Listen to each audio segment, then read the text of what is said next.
U sklopu projekta pod nazivom Zelena Srbija na platovu sportske hale u Baču organizovana je sadnja ukrasnog loga i ukrasne vrste Likvidambar.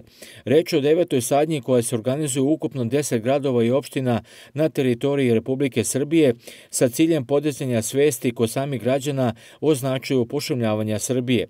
Šef kabineta Direktorata za radijacionu i nuklearnu sigurnost i bezbednost Srbije Predrag Ivanović je govorio o dosadašnjem toku kampanje Zelena Srbija i o njenom značaju u celini.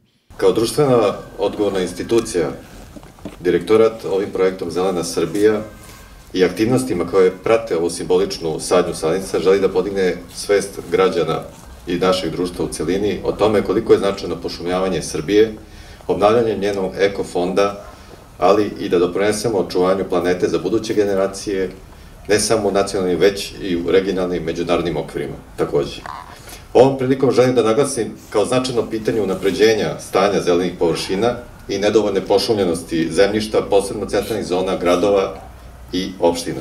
Te samim tim nameće se i potreba da se stvari zaista i po tom pitanju pokrenu i u pozitivnom smeru i da se društvo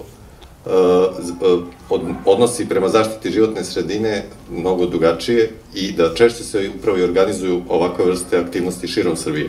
Predrag Ivanović je izrazio zahvalnost domaćinima u Baču, apostrofirajući želju i volju da se učestvuje u ovom projektu s jednim osnovnim ciljem, a to je doprinos kvalitetnijim uslovima života.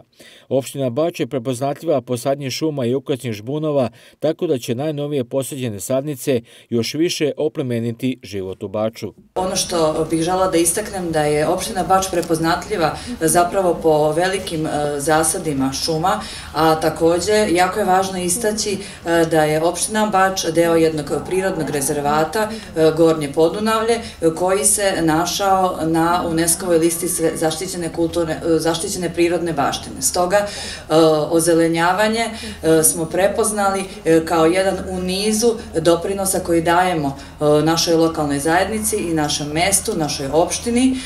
Danas u Baču, ovde ispred sportske hale, sadimo ukrasni glog, sadimo likvidambar, jedna, mogu slobodno da kažem, ukrasna zelenila, ukrasno žbunje, koje će narednim generacijama, osim poboljšanja kvaliteta života ove sredine, doprineti i jednom vizualnom efektu ovog prostora i nadamo se budućem parku, jer pored nas se nalazi i predškolska ustanova, u blizini je Gradski trg, Franjevački samostan, prosto jedan divan prostor. Ovakve sadnice pozitivno utiču na psihofizičko zdravlje kod ljudi, navela je Marina Balaban i dodala da nije slučajno što se ispred hale sadi ukrasno zelenilo.